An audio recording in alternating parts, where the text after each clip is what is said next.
Allahumma salli ala Sayyidina Muhammad wa ala ali Sayyidina Muhammad. Mari kita awali majelis ilmu ini bersama-sama memohon ridho dan berkah Allah. Kita sertakan Allah dalam majelis ini dengan menyapanya, dengan membaca basmalah. Bismillahirrahmanirrahim.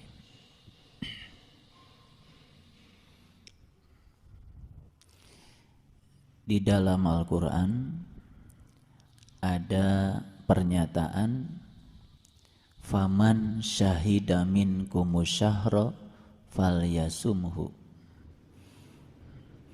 Ini pernyataan yang sangat luar biasa. Tidak perlu ditakwil, tidak perlu kemampuan bahasa Arab yang terlalu tinggi. Faman syahida minkumus syahra falyasumhu. Faman, barang siapa, syahida. Syahida itu artinya adalah menyaksikan. Minkumus syahra, ya.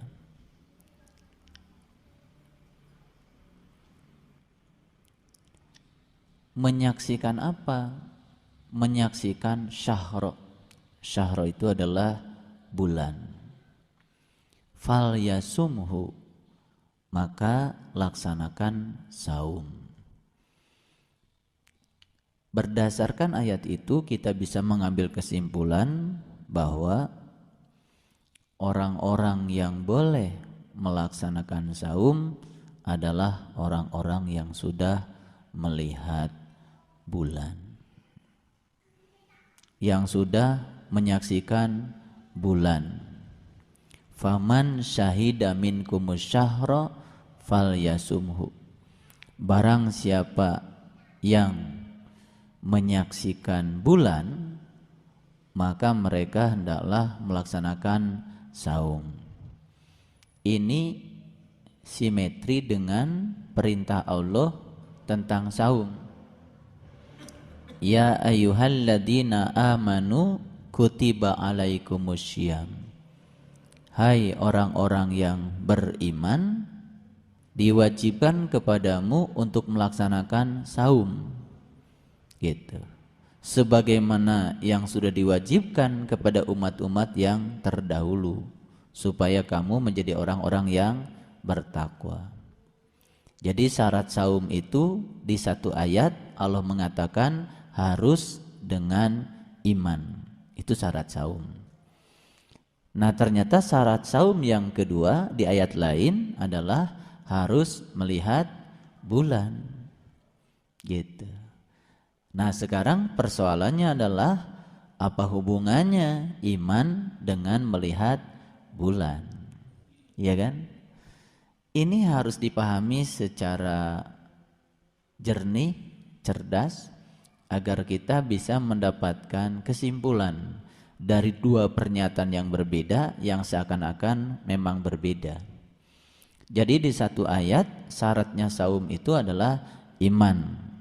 Di ayat lain Allah menyatakan syarat saum itu adalah harus melihat bulan. Kata-katanya sederhana. Faman syahida minkumus syahra falyasumhu. Jadi orang itu kalau belum melihat bulan ya jangan saum. Nah, sekarang apa hubungannya melihat bulan dengan iman? Kalau melihat bulan yang biasa tentu saja tidak ada hubungannya dengan iman. Tapi kalau melihat bulan yang hakikat, melihat bulan yang sejati, sebagaimana yang dinyatakan Nabi kepada para sahabat, ini hadisnya hadis sahih, muttafaq alaih. Kelak kamu akan melihat Tuhanmu seperti kamu melihat bulan purnama. Ini muttafaq alaih, artinya hadis yang tidak perlu diragukan lagi. Dalam kumpulan hadis Bukhari Muslim itu adalah hadis nomor 2003. Jadi nomornya saya sebut supaya nanti kita kalau mencarinya mudah. Ini yang harus dipahami secara cerdas. Jadi ternyata syarat saum itu di satu sisi harus iman, di sisi lain harus melihat bulan. Jadi tidak ada kewajiban saum kalau belum melihat bulan. Makanya yang dihaikan hanya orang-orang yang beriman. Jadi kalau begitu tentu saja ada hubungan antara melihat bulan dengan iman. Merujuk kepada hadis Nabi yang mengatakan man shoma Ramadan imanan wahtisaban. Nabi sendiri mengatakan ya, orang-orang yang saum di bulan Ramadan itu harus dengan iman. Makanya orang yang saum dengan iman ghufirallahu ma taqaddama min dambik. Maka Allah akan mengampuni segala dosa-dosanya. Makanya ada pernyataan ya, sebagian dari bulan Ramadan adalah bulan ampunan yang ujungnya itqu minan nar, dibebaskan dari api neraka. Nah, bagi orang yang sudah bisa mengalami bagaimana menyaksikan bulan sejati di dalam dirinya, maka sebetulnya itulah orang-orang yang akan memahami perintah saum harus dilandasi dengan iman. Nah, saum yang semacam inilah yang akan mengantarkan hamba-hamba Allah menjadi orang yang bertakwa. Jadi banyak orang yang saum cuma sekedar menahan lapar dan dahaga, saum syariat, saum raga. Nah, tidak menyentuh pada wilayah jiwa, akibatnya saum yang semacam itu tidak akan pernah mengubah kesadaran. Nah, oleh karena itu beruntunglah mereka-mereka yang sudah bisa saum dengan iman ya, karena sudah menyaksikan bulan. Walaupun bulan yang disaksikan pertama kali mungkin saja sabit dulu ya, tetapi bulan sabit itu kemudian akan berubah menjadi purnama pada saatnya. Pada kesempatan yang penuh berkah ini saya akan mengajak turun dulu ke bagian bawah. Kita lihat Quran surat Al-Baqarah mulai dari ayat 142. Mudah-mudahan kita punya kesempatan untuk mengkajinya sampai ayat yang 158 tentang manasik haji. Nah, kenapa demikian? Karena ini penting untuk kita pahami dikaitkan dengan pemahaman kita tentang surat Al-Baqarah ayat 189 yang menyangkut bulan sabit. Saya akan bacakan sekali lagi. Mereka akan bertanya kepadamu tentang bulan sabit. Nah, ternyata Allah menyatakan bulan sabit itu adalah tanda waktu bagi manusia dan tandanya haji. Oleh karena itu Allah menyatakan di ayat berikutnya, bukanlah suatu kebajikan memasuki rumah dari belakangnya, tapi kebajikan itulah kebajikan orang yang bertakwa. Lalu Allah menyatakan siapa orang yang bertakwa, yaitu mereka yang sudah bisa memasuki rumah dari pintu-pintunya. Itulah orang-orang yang beruntung.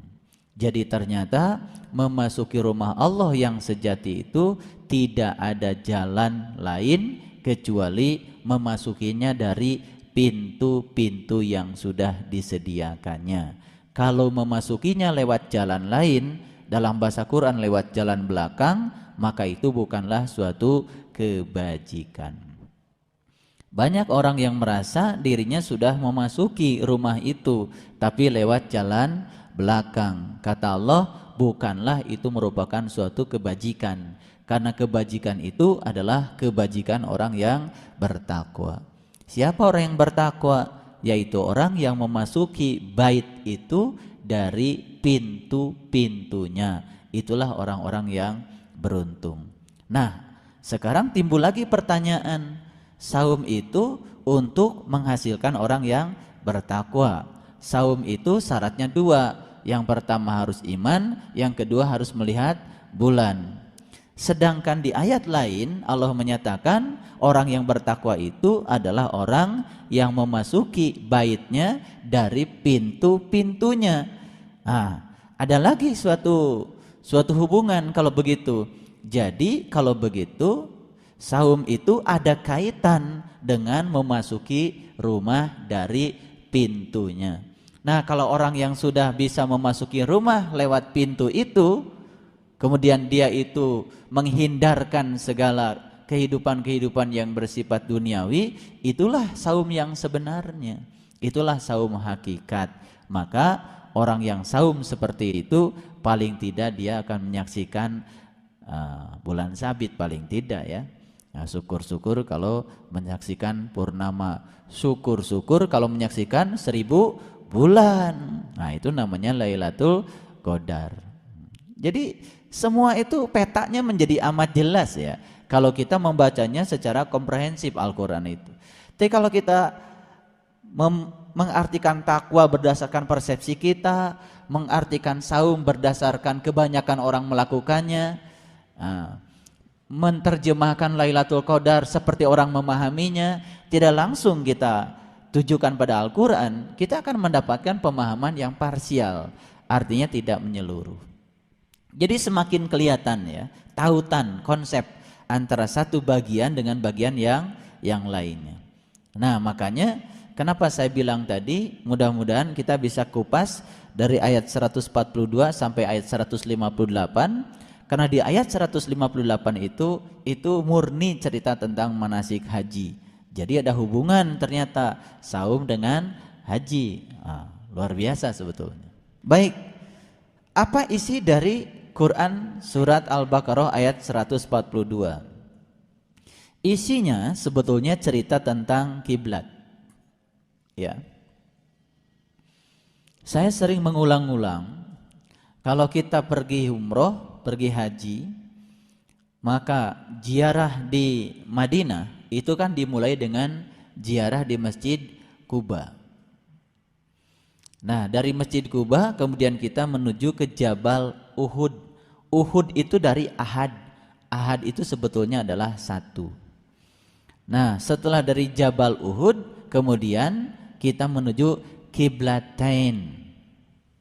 Dari Qiblatain baru kita pulang menuju Madinah Al-Munawwarah. Itu adalah suatu etape perjalanan ziarah yang diajarkan Rasulullah. Nah, Masjid Quba apa? Masjid Quba itu adalah masjid yang dibangun atas dasar takwa. Cerita takwa lagi. Jadi cerita Quba itu cerita takwa lagi. Jadi memasuki Masjid Quba yang sebenarnya adalah harus dengan takwa. Sedangkan takwa di ayat tadi dikatakan memasuki pintu lewat pintu, memasuki bait lewat pintu-pintunya.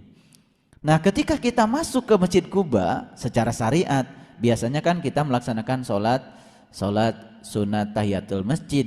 Lah, apa bedanya dengan memasuki masjid-masjid yang lain? Kan kalau memasuki masjid yang syariat memang disunatkan tahiyatul masjid. Nah, tahiyat itu artinya menghormati. Masjid itu adalah tempat. Tahiyatul masjid, sholat menghormati masjid. Memangnya kita nyembah masjid? Bukan. Kita itu adalah menyembah Baitullah. Baitullah itu bukan tempat. Baitullah ya Allah itu sendiri. Jangan kita memandang kalau ada rumah ada orangnya. Orang dan rumah berbeda.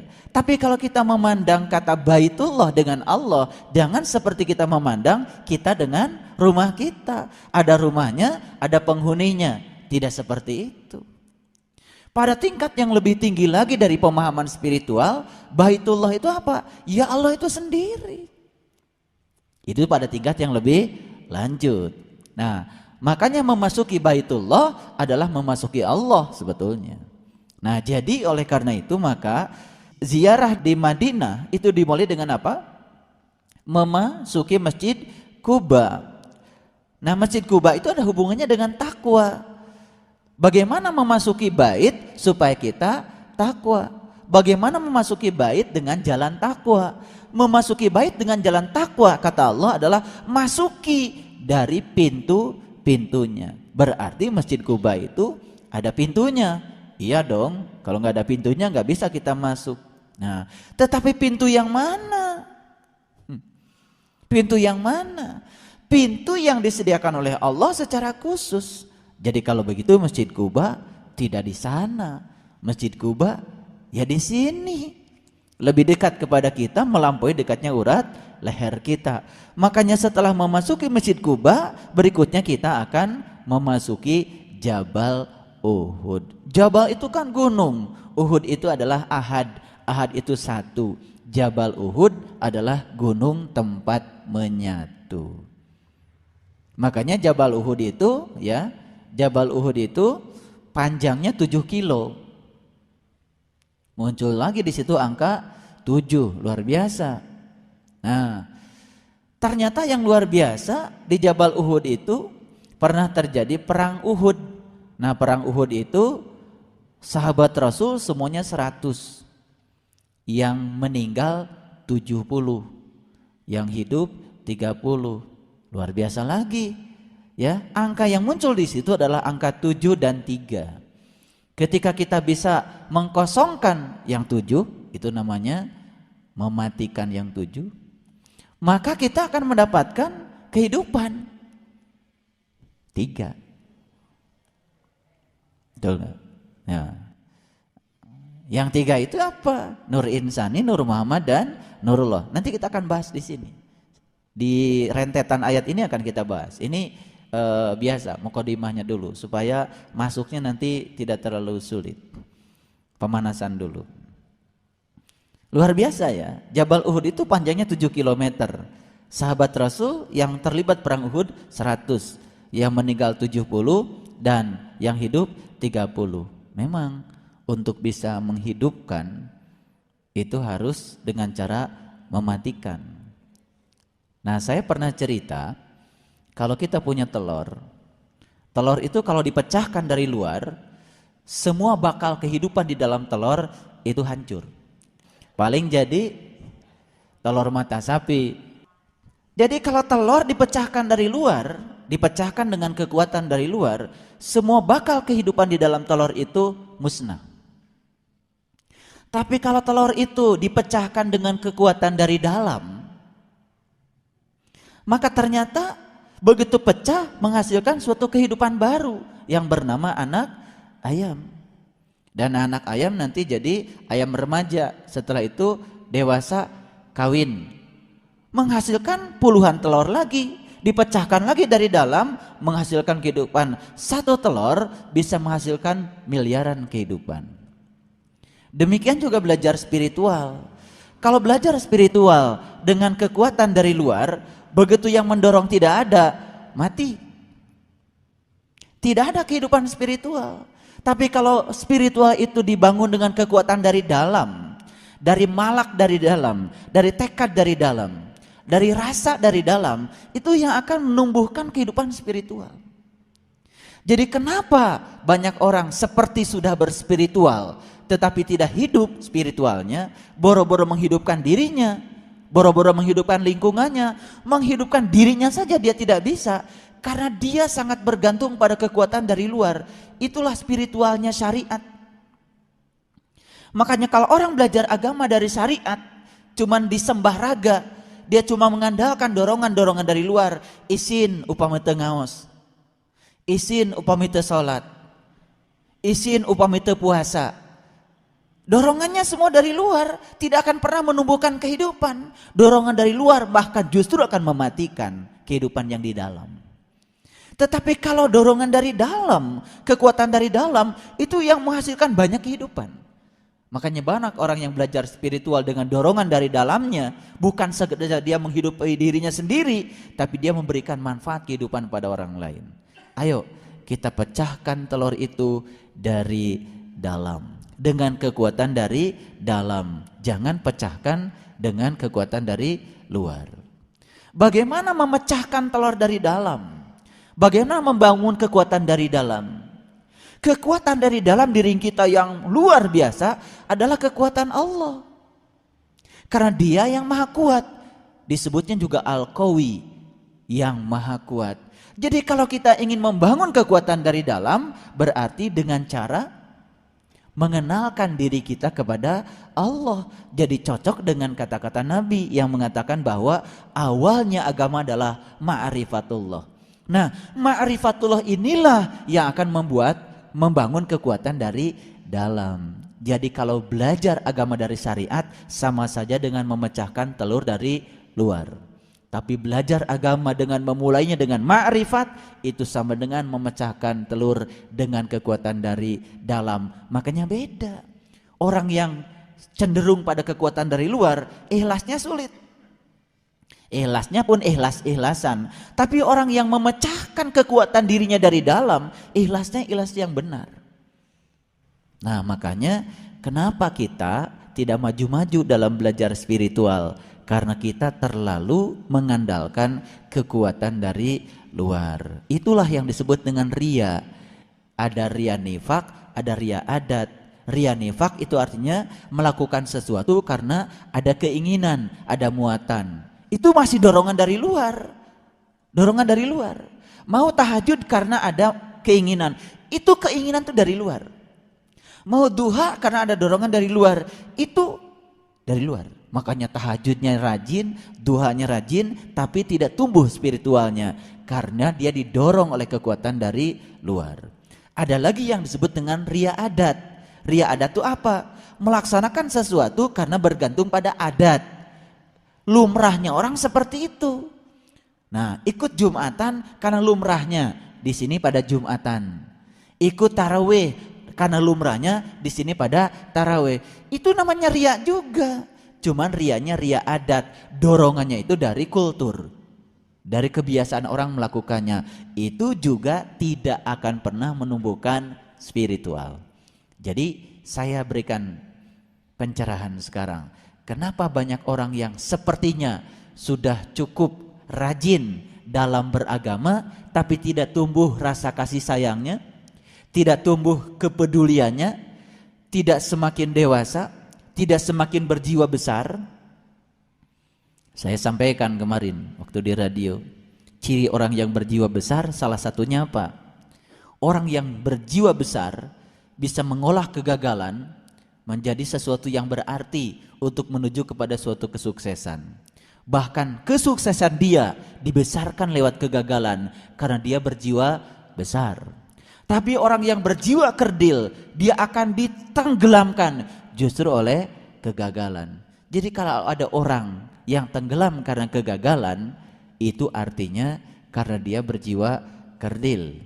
Tapi kalau ada orang yang bisa membuat kegagalan menjadi kesuksesan yang luar biasa, itu karena dia berjiwa besar. Bahkan dia menyadari bahwa sesungguhnya kegagalan adalah suatu proses untuk membuat kesuksesan baru bagi dirinya. Dia akan bangkit. Karena apa? Karena dia berjiwa besar. Saya sering katakan, gagal 7 kali tapi bangkit 8 kali. Itulah orang yang berjiwa besar. Nah, kapan orang berjiwa besar? Kapan berjiwa lapang? Kalau dia sudah menyertakan Allah ke dalam dirinya yang maha besar, yang maha lapang. Betul? Jadi masuklah ke Kuba untuk apa? Untuk menguhud, untuk mengesah bersama Tuhan. Nah, kalau sudah bisa mengahad bersama Allah, baru kita lanjutkan perjalanan kita ke kiblatain. Apa kiblatain? 2 kiblat. Nah, 2 kiblat secara syariat dipahami oleh umat Islam. Kiblat kita yang pertama dulu adalah ke arah Yerusalem, ke Palestina. Kemudian dirubah kiblatnya ke Makkah Al-Mukarramah. Kalau kita mikir secara logika, Palestina materi, Makkah juga materi. Palestina tempat, Makkah juga tempat. Jadi sebetulnya kalau kita itu mengubah kiblat hanya dari tempat ke tempat, itu namanya belum mengubah kiblat, belum kiblatain. Kita katakan sudah mengubah kiblat, tapi dari materi ke materi, cuman materi yang berbeda, untuk nama yang berbeda, itu belum kiblatain. Kiblatain itu kalau kita mengubah kiblat dari materi kepada yang tidak materi, itu namanya kiblatain. Jadi pada tingkat spiritual awal Nabi Muhammad itu kiblatnya karena belum tahu dan kenal kepada Allah, mungkin saja masih yang bersifat materi. Tapi dengan perjalanan spiritualnya berubah kiblatnya kepada yang melampaui materi. Itu namanya kiblatnya dua, kiblatain. Jasmani kita materi, jasmani kita dihadapkan pada materi, tapi jiwa kita bukan materi, harus dihadapkan pada yang bukan materi. Jadi kalau kita sholat itu harus dua kiblatnya, satu materi dihadapkan pada materi untuk keseragaman materi sehingga kelihatan menjadi luar biasa rapinya, betul nggak? Tetapi jiwa kita yang tidak materi tidak bisa dihadapkan pada materi, dia harus dihadapkan pada yang melampaui materi. Ah, itu pembukaannya. Sekarang kita baca ayatnya. Ayat 142. A'udzubillahi minasyaitonirrajim. Bismillahirrahmanirrahim. Ya. Sayaqulu sufaha'u minan nas ma wallahum an qiblatihim. Ya. Allati kanu 'alaiha. Orang-orang yang ini diterjemahkan yang kurang akalnya. Ya, saya sih tidak terlalu keberatan dengan ini, karena menurut Nabi akal itu adalah cahaya yang di dalam kolbu. Jadi ada hadis Nabi yang mengatakan bahwa definisi akal itu menurut Nabi adalah cahaya yang di dalam kolbu. Ini luar biasa. Jadi akal itu ternyata cahaya yang di dalam kolbu. Jadi artinya kalau orang belum tahu cahaya yang dalam kolbu, berarti menurut ayat ini cocok, itu kurang akal. Karena kita sering menerjemahkan akal itu kan pikiran, kecerdasan, ya kan? Bukan, kata Nabi, akal adalah nurun kolbi. Jadi cahaya yang di dalam kolbu. Makanya kalau orang yang sudah cerah, kolbunya sudah bercahaya, beda. Kecerdasan intelektualnya akan terdorong oleh kecerdasan spiritualnya, karena dia sudah memiliki akal. Makanya ulul albab sering diterjemahkan orang-orang yang berakal, gak masalah. Padahal sebetulnya ulul albab dua kata, ulu albab. Ulu itu kalau bahasa Arab artinya pemilik. Albab itu dari lub. Lub itu bagian yang terdalam dari kolbu. Jadi kalau orang yang sudah tahu kolbu dan sudah masuk ke bagian yang dalamnya, bagian dalam dari kolbu itu namanya lub, maka dia menjadi ahlul bait, ahli baitullah. Sering disebut juga ulu albab. Nah, kalau orang sudah masuk ke dalam kolbu, ke bagian yang dalamnya, sudah masuk ke lubnya, berarti dia sudah bertemu dengan nur alan nur. Makanya disebutnya juga ulul albab. Nah, di Quran dikatakan ulul albab itu adalah orang yang sudah mengingat Allah dalam keadaan berdiri, duduk, dan berbaring. Simetri lagi, cocok. Ya, ini kajiannya agak berat. Kalau dengan kecerdasan spiritual enteng-enteng saja. Jadi sayaqulu sufaha minan nas, orang-orang yang kurang akalnya. Jadi saya menyetujui terjemahan ini, ya. Di antara manusia akan berkata, ya, apakah yang memalingkan mereka dari kiblatnya yang dahulu mereka telah berkiblat kepadanya? Itu. Jadi kalau orang yang nanya kayak gitu pasti orang yang kurang akal. Gitu. Ngerti nggak? Apa sih yang memalingkan kiblatmu dari kiblatmu yang telah terdahulu? Kalau di sini dalam kurungnya banyak. Kiblat yang dahulu dalam kurung Baitul Maqdis. Kalau mau jujur, Baitul Maqdis apa sih artinya? Baitul Maqdis itu adalah tempat yang pernah dimasuki oleh Nabi Musa. Jadi sebetulnya suatu tempat yang suci. Bahkan Nabi Musa ketika mau masuk ke situ dilarang menggunakan kedua terompahnya. Jadi sebetulnya kalau Baitul Maqdis dalam kurung ini hanya diterjemahkan Palestina atau Yerusalem, itu juga keliru. Jadi kita itu harus melakukan suatu revolusi kiblat. Dari kiblat yang bersifat materi kepada kiblat yang melampaui itu. Dari mana perintah revolusi? Dari Quran. Li'ilafi Quraisy ila fihim rihlatas sita'i was-soif falyabudu rabba hadal bait. Kan gitu. Falyabudu rabba hadal bait. Jangan kau sembah rumah itu, tapi sembahlah yang punya rumah itu. Jadi kalau pada tahap awal manusia tahu kiblat itu adalah materi, dengan revolusi yang diinginkan Allah dalam Quran surat Al-Quraisy, harusnya manusia segera bertransisi dari kiblat yang materi kepada kiblat yang non materi. Falyabudu rabb hadzal bait. Jangan sembah rumah itu, sembah yang punya rumahnya.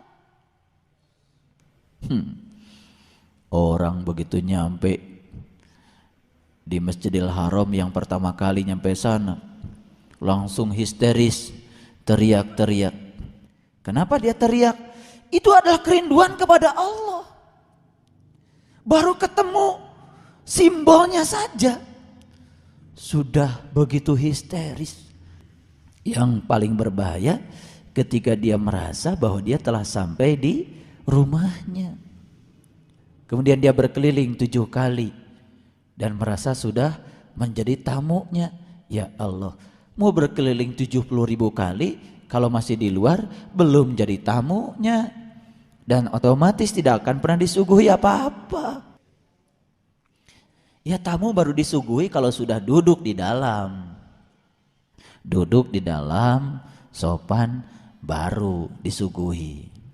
Kan Allah bilang, innalladzina qalu rabbunallah, sesungguhnya orang-orang yang sudah menyatakan Tuhannya adalah aku, Allah, sumastaqamu, kemudian menjalankan istiqomah, tatanazzala alaihimul malaikah, aku akan turunkan malaikah, aku akan bangun tekadnya, aku akan bangun karepnya. Alla takhafu wa la tahzan, aku hilangkan segala rasa takut dan rasa khawatirnya, karena dia sudah merasa cukup bersama Allah.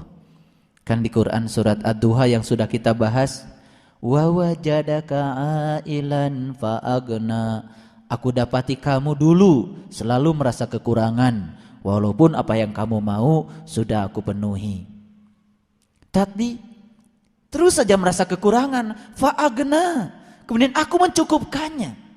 Ternyata perasaan kekurangan itu tak bisa dicukupkan dengan kelebihan harta.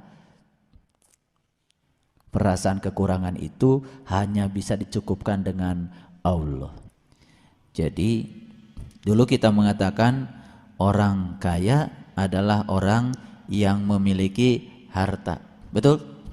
Nah, sekarang saya kasih definisi baru.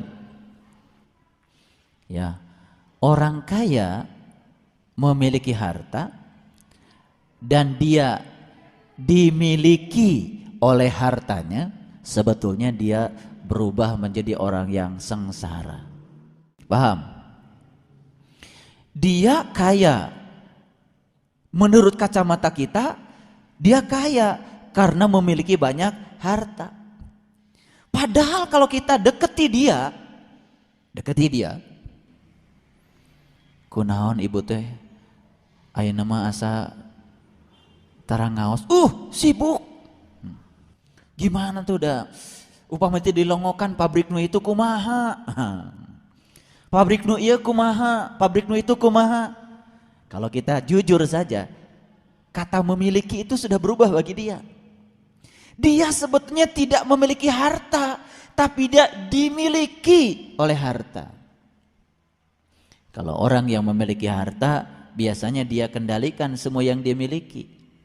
Kalau dia sudah dimiliki oleh harta, dia sumbangkan seluruh jiwa, raga, dan kehidupannya untuk hartanya. Saya mau tanya, banyakkah orang yang dimiliki harta? Sengsara itu. Nah, orang kaya itu adalah orang yang memiliki harta dan sesungguhnya dia memiliki tidak dimiliki. Hati-hati ya. Banyak orang yang disusahkan dengan yang dia punya, sebetulnya dia sedang dimiliki oleh hartanya. Jadi sebetulnya dia itu miskin banget karena dia tidak memilikinya. Makanya malamnya nggak tidur karena dia masih dimiliki oleh hartanya. Tidurnya pun disita oleh hartanya untuk diabdikan seluruh kehidupannya pada hartanya. Sebetulnya dia tidak memiliki. Kesimpulan, banyak yang memiliki atau dimiliki. Mudah-mudahan kita kalau punya kelebihan harta tidak dimiliki olehnya, tapi kita memilikinya. Sederhana ya kalimatnya. Teruskan. Apakah yang memalingkan mereka dari kiblatnya yang dahulu mereka telah berkiblat kepadanya? Jadi kalau orang yang akalnya sempurna, dia itu ada kejujuran di dalam dirinya. Masa iya saya berkiblat sama ini? Ini kan cuma batu. Ini yang akalnya sempurna nih, akalnya sempurna. Ini kan cuma batu, tidak berdaya, yang bikin juga manusia. Maka saya berkiblat sama yang ini.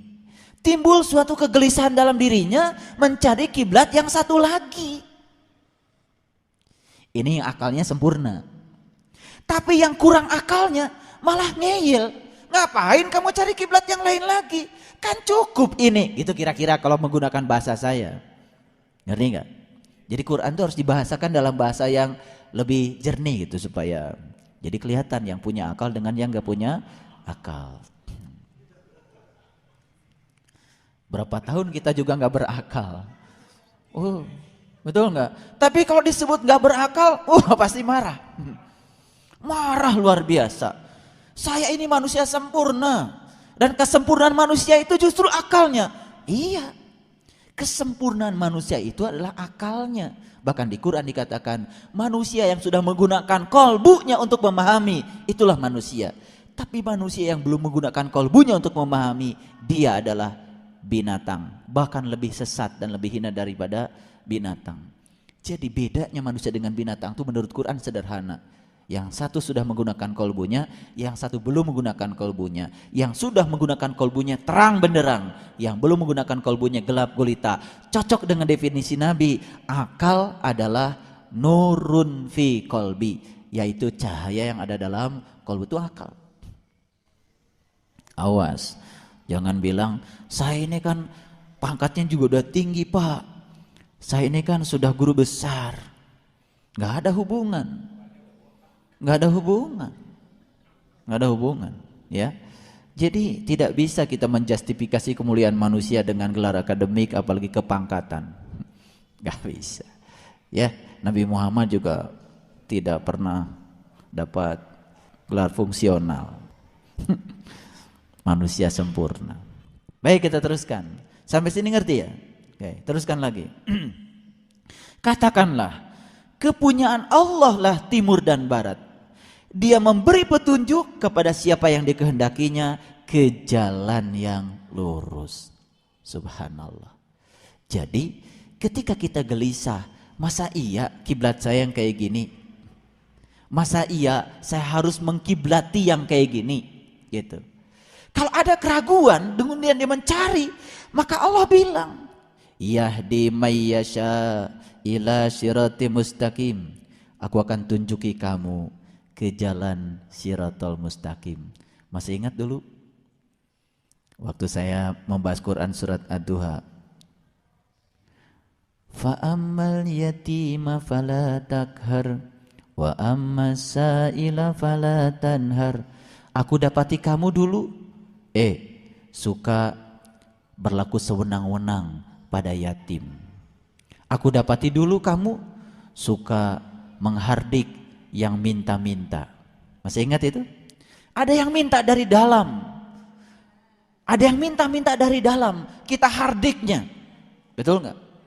Kata yang di dalam, jujurlah kamu, amanahlah kamu, dorong dari dalam. Tapi karena dia itu didorong oleh kekuatan dari luar, kehidupan dari dalam gak hidup. Subhanallah. wadduha wallaili idza saja ma waddaka rabbuka wa ma qala walal akhiratu khairul laka minal ula wala sawfa yutika rabbuka fatarda alam yajid kayatiman fa'awa. Aku dapati kamu dulu yatimmu itu tidak ada lindungannya, tidak ada pelindungnya. Aku lindungi kamu. Fa ammal yatima fala takhar. Aku dapati juga kamu dulu dalam keadaan berlaku sewenang-wenang kepada yatim. Fa ammas sa'ila fala tanhar. Kamu juga suka menghardik yang minta-minta. Dikira-kira yang minta-minta nih pengemis. Bukan. Yang sering kita hardik tuh yang minta dari dalam. Bangunlah bangun, kata yang dari dalam. Tunuh. Itu menghardik sebetulnya. Cuman berapa banyak orang yang sadar dengan Quran surat Duha itu. Ari ngiluan taraweh mau ngal peting. Imam maca aduha. Lu gua. Padahal jelas. Wa ammasa ila fala tanhar. Kamu itu suka menghardik yang minta-minta. Yang minta dari dalam luar biasa. Kata yang dalam ngaji, engke eta mah. Ngaji mah ya isuk. Gitu. Tahajud, salat, dorongan dari dalam luar biasa. Karena yang dari dalam itu cuma minta didekatkan pada Allah sajalah, itu saja. Tapi kita hardiknya dia. Jelas. Subhanallah. Luar biasa. Katakanlah kepunyaan Allah lah timur dan barat.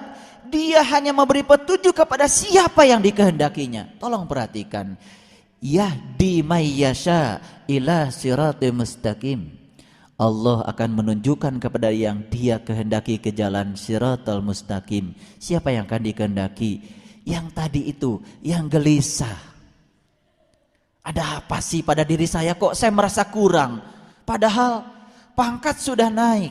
Mobil sudah kebeli, kue lebaran sudah banyak, tapi ada yang kurang pada diri saya. Apa sih yang kurang itu?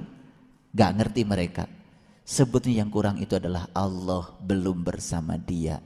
Karena kata Allah, tidak ada yang bisa menutupi kekurangan-kekuranganmu kecuali aku. Wa wajadaka ailan fa'agna. Kamu selamanya akan merasa kurang sebelum aku hadir mencukupkan kamu. Makanya begitu Sayyidina Umar diimankan, disahadatkan oleh Rasulullah. Beliau mengatakan hasbi Allah. Saat itu seluruh harta kekayaannya, ya Rasul, aku sumbangkan seluruh kekayaanku untuk perjuanganmu. Bagaimana dengan keluargamu Umar? Hasbi Allah. Perasaan kurang itu langsung musnah seketika ketika Allah hadir ke dalam diri seseorang. Makanya berapapun dia banyak harta, kalau dia merasa kurang tidak akan pernah berbagi kepada siapapun. Makanya orang yang sudah berbagi kepada orang lain karena hartanya banyak, karena dia sudah merasa cukup dengan Allah. Jadi apa yang bisa membebaskan seseorang dari sifat kikir? Cuma satu, bersama dengan Allah. Ini penting. Kepunyaan Allah lah timur dan barat. Dia memberi petunjuk kepada siapa yang dikehendakinya ke jalan siratal mustaqim. Jadi untuk mendapatkan kiblat yang satu lagi, Quran mengajarkan kamu harus menghendaki untuk mendapatkan syirat al-mustaqim. Betul? Subhanallah. Wala sawfa yutika rabbuka fatarda alam yajidka yatiman fa'awa wa wajadaka dhallan fahada. Pada saat itu aku dapati kamu dolan, bingung, jalan ke sana, jalan ke sini, ngaji ke sana, ngaji ke sini, udah baca itu, baca ini. Kamu masih saja dolan, bingung. Ketemulah dengan Pak Hada. Wa wajadaka dolan, kamu saat itu bingung. Fahada, ketemulah dengan Pak Hada. Setiap sholat baca itu nggak ngerti-ngerti. Ternyata supaya tidak dolan-dolan terus, ketemulah dengan Pahada. Pahada yang memberi petunjuk. Begitu ketemu dengan Pahada, alhamdulillah dapat petunjuk. Setelah dapat petunjuk, wa wajadaka ailan faagna. Semua perasaan kekurangan itu hilang. Perasaan gelisah hilang. Tidak cemas lagi dengan ketiadaan, tidak terlalu juga sombong dengan apa yang ada, hidup biasa-biasa saja karena sudah dicukupkan dengan Allah. Luar biasa. Jadi kalau sudah ketemu dengan Pak Hada, luar biasa. Makanya nggak usah cari siapa-siapa, cari aja Pak Hada. Udah jelas di Quran. Ya. Saya sengaja bahasakan pakai bahasa yang gampang. Nanti kalau ada orang baca Quran surat Ad-Duha langsung tahu, oh iya. Saya dulu kerjanya dolan. Baru berhenti setelah ketemu dengan Pahada. Subhanallah. Baik, kita teruskan. Ya. Dan demikianlah kami telah menjadikan kamu umat yang adil dan umat pilihan. Apa kita tidak mau jadi umat pilihan? Umat yang adil. Apa artinya adil? Adil itu artinya dia sudah di tengah. Sudah tidak lagi terombang-ambing oleh pasang surut kehidupan dunia. Adil yang saya maksud bukan adilnya bahasa pengacara. Bukan adilnya bahasa jaksa, bahasa hakim. Bukan. Adil itu artinya apa? Adil itu artinya sudah tidak terombang-ambing lagi oleh pasang surut kehidupan dunia. Begitu dia ketemu dengan kiblat yang sesungguhnya, dia menjadi orang yang adil, bahkan dia menjadi orang-orang yang pilihan. Oh, jadi orang pilihan itu luar biasa. Siapa yang memilih? Yang memilih adalah dirinya sendiri untuk menjadi orang pilihan. Betul? Tetapi ketika kita memilih diri kita untuk menjadi seorang yang pilihan, maka kita membiarkan diri kita untuk diproses menjadi seorang manusia yang terpilih. Betul nggak? Saya mau tanya, kalau kita mau milih beras dari yang belum segon tahu? Segon. Kan kalau kita menumbuk beras supaya berasnya terpisah dengan kulitnya, kan diayak dulu, ditapi dulu, betul nggak?